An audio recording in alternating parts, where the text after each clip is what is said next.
Welcome to Luca is a Billionaire, where the only thing I invest in is your answers. You begin by confirming eligibility and gathering verification materials: ID, business registration, and authorization letters. Once those are ready, upload them in Meta's identity confirmation. Make sure to enable two-factor authentication and add a valid payment method in business settings so your ads won't stall. Then, create or assign an authorized advertiser role for the campaign. This step prevents later account suspensions. It also links your ad creative to a verified public record, which Meta requires for political content. Next, you build the campaign inside Ads Manager.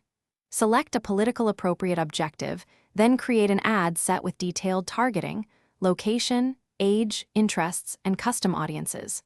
Upload your creative and include the required authorization statement and disclaimer text.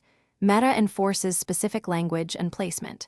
Use a /B testing for copy and creative to learn what resonates. Make sure ads avoid prohibited claims and follow image text limits, because non-compliant assets are rejected and delay approval.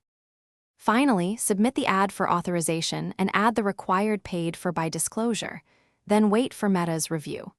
Once approved, you can launch the campaign and monitor delivery, frequency, and spend. Make sure budgets align with goals. If an ad is rejected, read Meta's rejection reason, fix creative or update authorization documents, and resubmit promptly. One key troubleshooting tip: clear cached creative and reupload a revised asset. Sometimes identical file names cause repeated automated rejections. Thanks for watching and please subscribe. It's the best investment you'll ever make.